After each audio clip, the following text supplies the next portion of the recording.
안녕하세요. 바이블로 여정에 함께 하시게 된 것을 환영합니다. 이번 바이블로는 누가복음입니다. 누가복음은 예수님의 생애를 다룬 기록 중 하나로서 원래는 사도행전과 함께 두 권으로 구성된 하나의 책입니다. 두 책의 시작 부분을 비교해 보면 동일한 저자가 썼다는 게 분명하고 사도행전의 내용을 통해서도 저자가 누가로 확인됩니다. 그는 사도 바울과 함께 여행한 동료이자 동역자였으며 의사로도 알려져 있습니다. 그는 복음서를 기술하는 데 높은 수준의 헬라어를 사용한 것으로 보아 상당한 교육을 받았을 것으로 추측할 수가 있습니다. 실제로 누가복음은 모든 복음서 중 가장 포괄적이며 분량도 신약에서 가장 많고 또 다른 저서인 사도행전까지 더하면 신약의 약 4분의 1에 해당됩니다. 누가는 헬라 이름으로 유대인이 아니라 이방 기독교인입니다. 꼭 그가 이방인이라 그런 것은 아니겠지만 누가복음의 가장 큰 특징은 복음의 보편성이라고 말할 수 있습니다.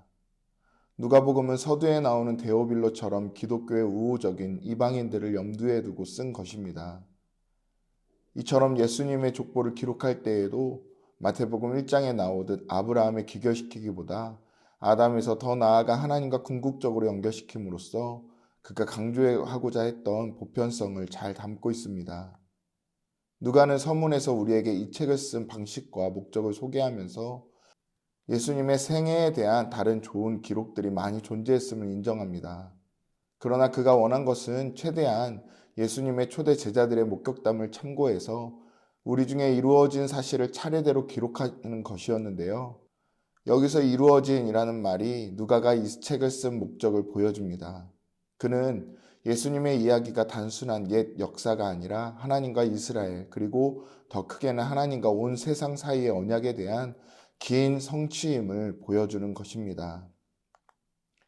누가복음의 내용은 1장에서 2장까지 세례 요한과 예수님의 이야기가 소개되고 3장부터 9장에는 예수님이 고향 갈릴리 지역에서 하신 사역이 자세히 묘사됩니다.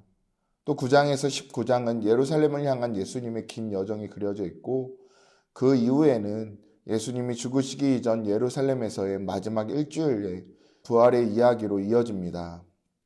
그 후에는 사도행전으로 넘어갑니다. 다른 복음서와 비교했을 때 누가복음에 세 가지 큰 특징이 있습니다. 첫째, 중요한 순간마다 기도하시는 예수님의 모습이 눈에 띕니다. 특히 예수님은 어떤 사건마다 기도하시는 모습을 다른 복음서에 비해 더욱 자세히 기록해 주는 것을 보면 잘 알 수가 있습니다. 그뿐 아니라 기도에 대한 두 개의 비유도 누가복음에만 나오며 22장에서 예수께서 베드로를 위해 기도했다는 사실을 기록하고 있다는 점 또한 다른 복음서와 차별성이 있습니다. 둘째, 성령의 역사가 강조된 측면입니다. 예수님의 탄생과 세례 요한의 탄생, 예수님이 어린 시절을 설명하는데 이 성령의 역할이 특히 강조되어 있습니다. 어머니의 뱃속에서부터 성령 충만한 세례와 성령을 통한 마리아의 잉태, 엘리사벳의 고백, 스가랴의 세례 요한 장명 등 모든 것이 성령님의 특별한 역사로 묘사되어 있습니다. 또한 예수님은 성령에 의해 광야로 이끌려 시험을 받으셨고 그 후 성령의 능력으로 갈릴리에 돌아오셨다고 기록하고 있습니다. 보냄을 받은 70인의 제자들이 돌아왔을 때 예수님은 성령으로 기뻐하셨고 승천하기 직전 제자들에게 성령의 임재를 약속하십니다. 이처럼 모든 일이 예외 없이 성령의 인도와 역사로 이루어지고 있습니다. 셋째, 예루살렘과 성전에 대한 강조 또한 간과할 수 없습니다. 9장에서 19장은 예수님께서 예루살렘으로 올라가기로 결심하시고 예루살렘에 도착한 구조로 되어 있습니다. 이 부분을 예루살렘으로 가는 여정이라고 부릅니다. 다른 복음서의 차별점이 유난히 많은 부분이기도 한데 예루살렘과 연계해서 성전을 강조하고자 하는 누가의 의도가 드러납니다.